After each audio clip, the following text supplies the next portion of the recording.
Yo, what's up guys? Alex here from Elite Football Conditioning, and today this could turn into a bit of a long video, so I'm still kind of arranging things and doing this as I go. I'm doing it on the fly.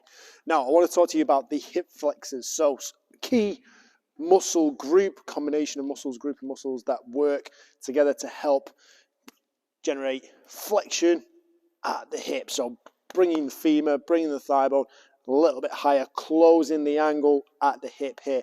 Now, the reason we need to give this a little bit of love, and I know I speak about this all the time, the posterior chain, and in terms of being fast for sports performance, we want to be able to generate as much hip extension as possible, but then we also, if we're sprinting, we then have to generate that recovery stride from this position here, where the hip flexors are lengthened. We then have to pull through to be able to maintain that cyclical action and maintain our speed and still generate that height and do it fast. So one of the key questions I've had is, how can I work on increasing hip flexor speed?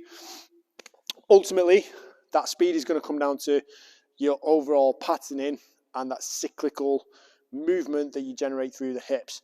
So just being in the right positions is your start point. Being able to hit those correct sprint postures that I've shown you before when we do our wall drills. Let's see if we've got a good place to do this over here. So when we do our wall drills over here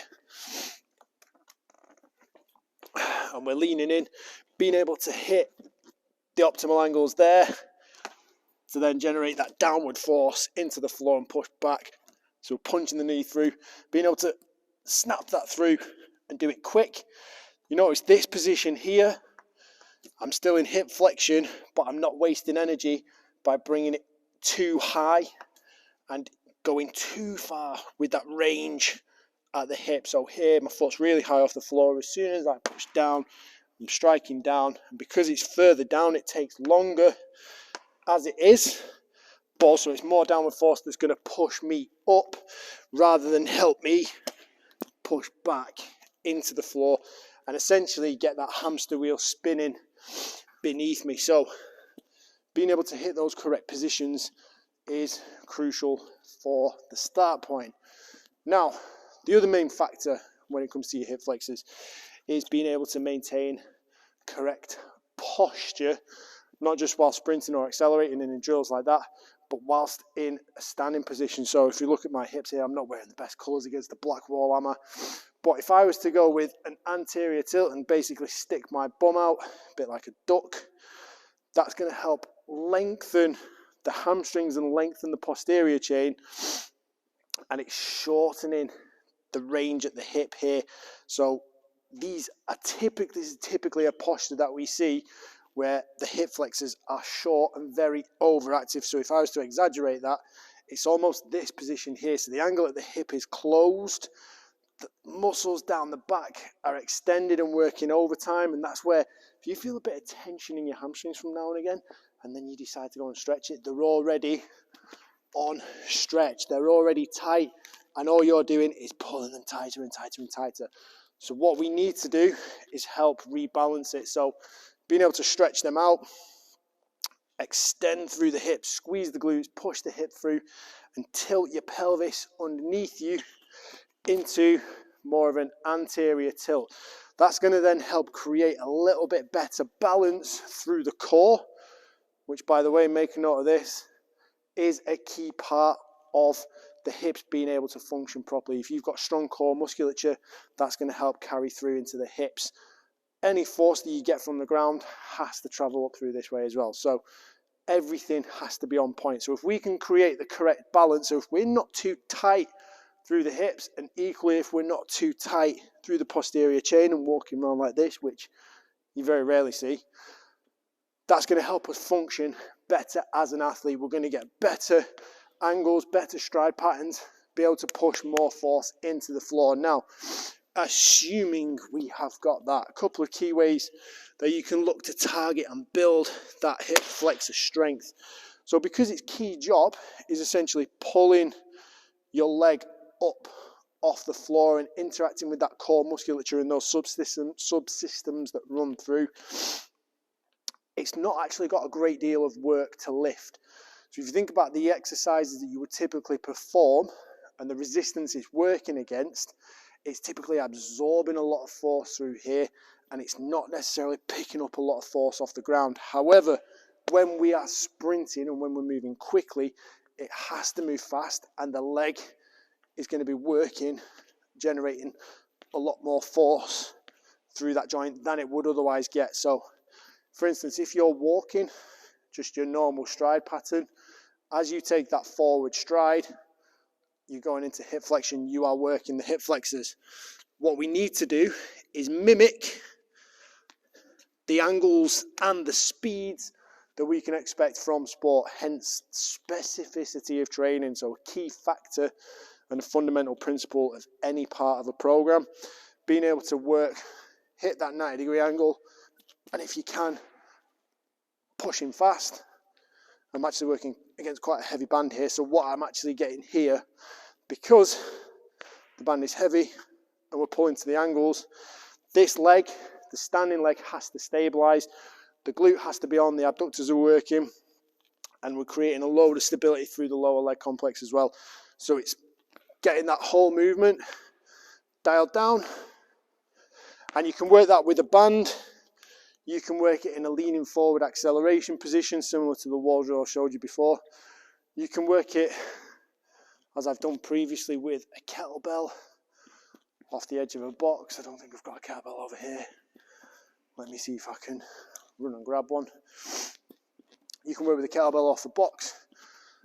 You can simply, by hanging from a bar and performing hanging knee raises, key opportunity for you right here. So if I'm hanging up from a bar here, bringing the knees up in front, either both legs all at once or even one leg at a time. Again, that's going to be working hip flexion. Not really particularly sport specific in any capacity there, because not many times on a football pitch, rugby field, American football field, where you'll be hanging from a bar. But, you know, good core exercise anyway. Yep, as I said, working off the step box. This might not work with shoes on if I can't fit my foot through the kettlebell. There we go, perfect. So weight, toe through the end of the kettlebell, and again, pulling up, bringing that knee up in front into the correct position, trying to hit that 90-degree angle. Perfect place to be. Then, key part, as I've already mentioned, to that hip flexor, or that even the hip function, is going to be working the overall musculature. So a nice little sequence I really like for this, and I have recorded a video on this recently. In a box position, on your hands and knees, 90 degrees at the shoulder, 90 at the hips. We're going to work fire hydrants out to the side, anywhere from 10, 15, 20, 30 if you're feeling extra saucy. 10 reps, then on the same leg, big forward circles. So make sure that knee's coming right up out to the side. Same thing, backward circles. And then the last one, a little bit of extension. So we're working the entire hip complex, extending that foot up towards the ceiling. Now, the key thing with this one, as you extend that foot towards the ceiling, you should notice that my spine here, my lower spine, stays relatively flat and fixed. You don't want to be extending up and then arching all the way through your back.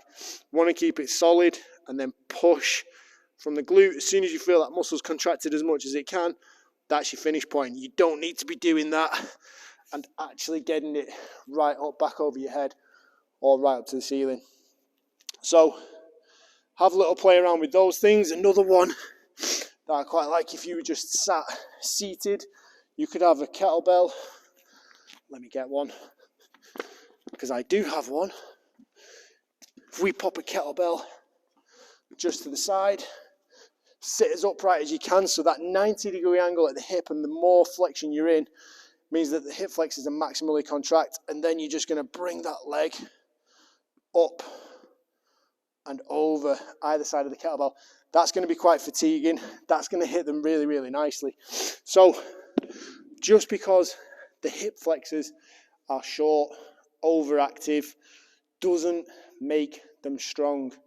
We need optimal length tension relationships crossing our joints. That means there's a relationship between anterior and posterior, so your hip flexors at the front and your glutes at the back. They need to work together in combination for you to be able to generate the ideal amounts of power, speed, and overall results on the pitch. That's what matters most. So have a little play around with those.